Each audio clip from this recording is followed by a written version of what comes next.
Hello, I'm Daring DeFord, and I'm going to be bringing you the two-player PvE map Nightmare Shard. It is set on expert difficulty, and I am using a full nature deck. All my cards in my deck have been upgraded to level 3 for this particular map. However, it's not really needed for all the cards. Really, the only card that you want upgraded to level 3 is probably Breeding Grounds, and maybe Shrine of Memory. Nature can have a little bit of a problem on this map because we don't have the high damage output that some of the other affinities have, like Fire and Frost Towers. However, we are strong in crowd control, and I will show you how to use the crowd control very effectively without having to micromanage. In fact, this particular strategy takes out a lot of the micromanaging that you're going to see in a lot of other strategies. I'm going to start out with a pretty normal spawn in of a total of 3 mono wings. Go ahead and play this at 2 times speed. Now you want to fly your mono wings straight north, and then you want to fly right over the Vileblood's heads right here and come to rest right in this area right in here.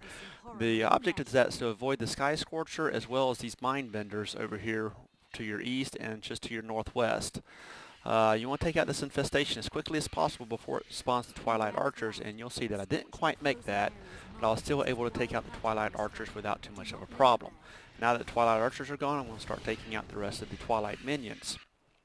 Most people for this next leg will summon in a Swift unit to try to get over here to position 2 to set up your second base as quickly as possible, and you're going to see that it's not really needed, that my Windweavers have absolutely no problem whatsoever getting past that. Just hug the bottom wall there.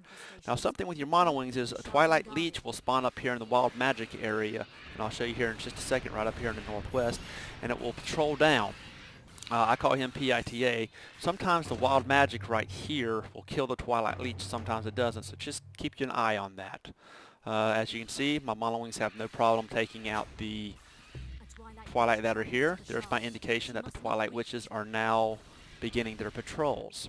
I will bring in the wall, I'll put my Windweavers up top, and I will bring in a Stranglehold Shadow Affinity. Now what these things do are they're great T1 towers because not only do they damage, but they also root for a 15 seconds, which is vital to control the Vilebloods. As you see, I'm going to bring in a Stranglevine here as well Windweavers.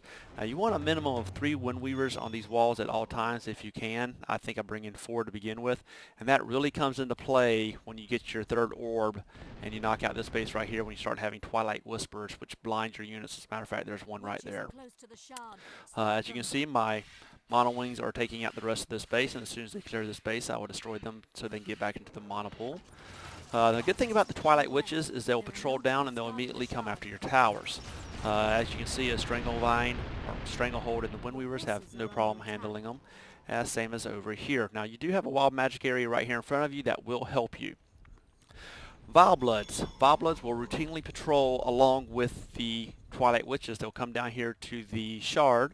They'll hold right here at the Shard until their associated witch is destroyed and or taken care of.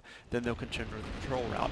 Now you got to be real careful with these guys because when you come up here and take this base right here, those Vilebloods that you don't destroy on your defenses will come back up here and wipe out your base, and we'll cover that more later when we hit T3.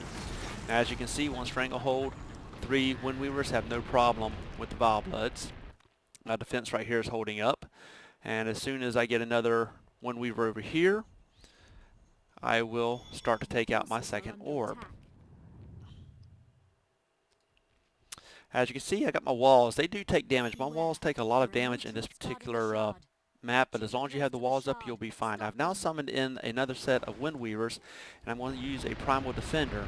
This Windweaver will pull the Mind Benders here, and over here to your northwest into the Primal Defender and set it to Skywatch. And you will see that the Primal Defender has no problem whatsoever taking that out. And then once I have this cleared, I will go with T2 and take the Parallels. And as you can see, with the Windweaver's help, the Primal Defender will easily take out the Mind Benders. There's a lot going on in this map, and you kind of have to keep going back and forth just to make sure your defenses are holding. But with T1, using this right here, you shouldn't have too much of a problem. Now T2 gets a little bit trickier, and I'll show you why, especially when you have to bring down your defenses to bring in the living towers. I'm going to repair my Primal Defender, allow my Windweavers to heal, and as soon as they are ready, I'm going to pull these 2 sets of Mind Benders and allow the Primal Defender to take them out. Now what the Mind Benders do is they'll mind control your units to where you can't really control them. However, they will still auto attack, so with Primal Defender and the Windweavers, once again, the Mind Benders stand no chance whatsoever.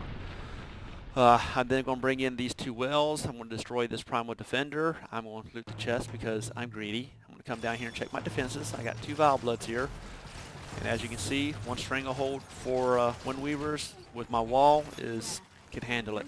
Now you do have to be careful. Every now and then you'll have a patrol merge with each other. You'll actually get 2 patrols and you'll end up with 4 Vile Bloods. Those get to be a little trickier. Here I've brought in another Stranglehold to get any Vile Bloods that will come in from the north part of my base. Most people will build up the wall here, but I don't, and there's really no need to with the 2 Stranglehold. I'm going to bring in the 2nd Stranglehold here in a minute, and once I go T2, and you'll see it will have no problem. I've now brought in my well. I'm just getting up power to get my 2nd well and go T2, so I'm going to speed it up a little bit. I want to scan my base, and as you can see, my base has no problem whatsoever. It's still holding. Now what I want to do here is once I go T2, there I go destroy my Primal Defender, get it back into the Void Pool. I'm going to go T2 and I'm going to bring in Living Towers, and you'll see that I'm going to put a Living Tower right here. Well, unfortunately I had a patrol come in right as I was switching out, and it ended up almost taking out this power well, but I ended up surviving. But I'm going to use a root network, which is what I'm known for my PvE and PvP. And you will see that with a combination of root networks. Now here you go. I brought in my, destroyed my Stranglehold and ended up getting 2 Vile Bloods come in. So I had to burn a Creeping Paralysis. And this lovely Windweavers here will be remembered in song and dance for their brave sacrifice of delaying the 2nd Vile Blood so it didn't take out my base. And now that I have my Living Tower up, I'm going to bring in a Root Nexus as well as Treespirits. I'm going to use a Breeding Ground to save my power costs, and I'm going to replace my Stranglehold. Breeding Grounds is not really needed for this map, but it definitely helps because you have to go with nature, not having the power to bust through and have to build up. It definitely helps with the power management. Tree Spirits are Unit 1. You can either have Nature Affinity and or Frost Affinity, it doesn't matter.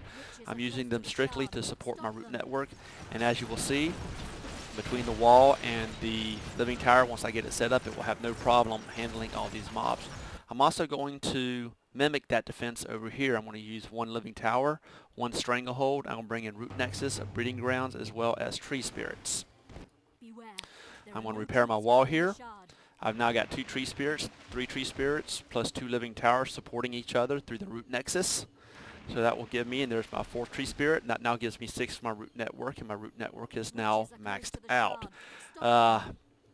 When I go Tier 3, I'm going to take a little extra precautions to be able to do more damage because the root network was nerfed, in my opinion, a while back from going from a support of 9 units down to 6 units, but I'll show you how you can overcome that.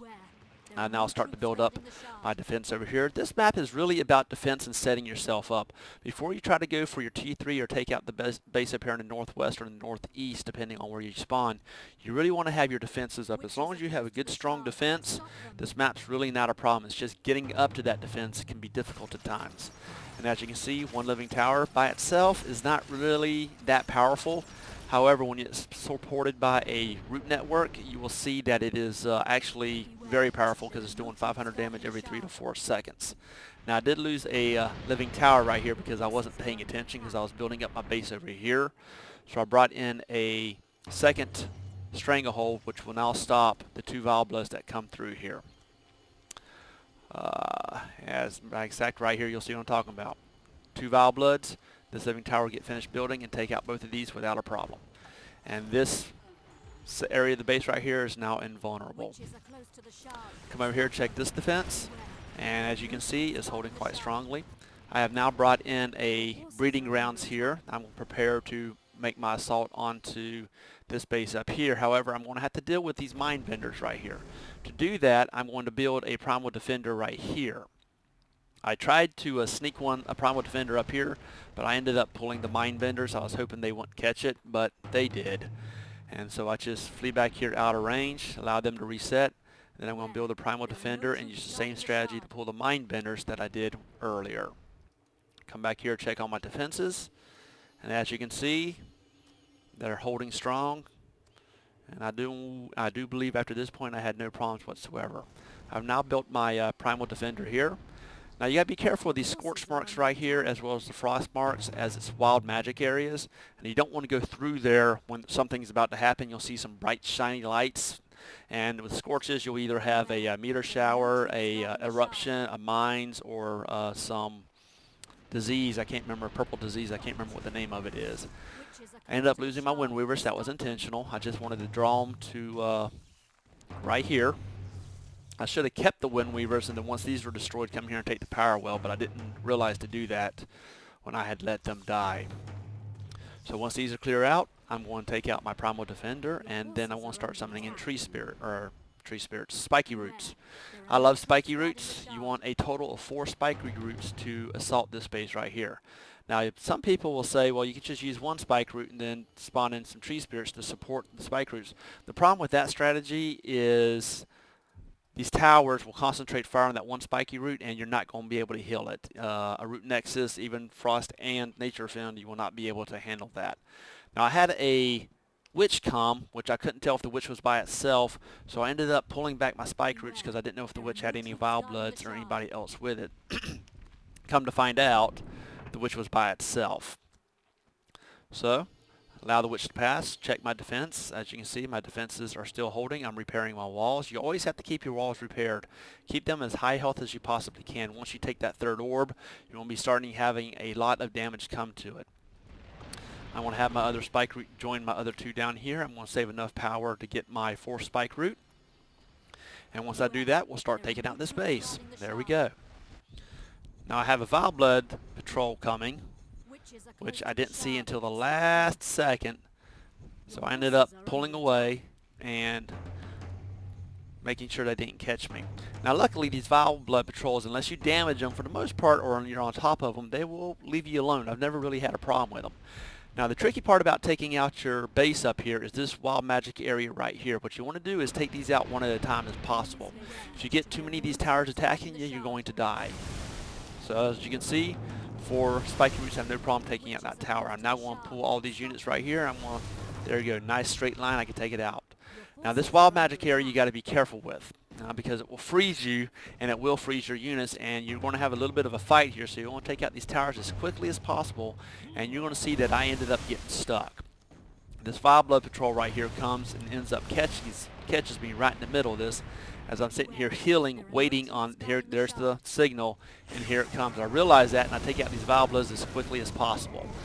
I take them out just in time, right before I get frozen.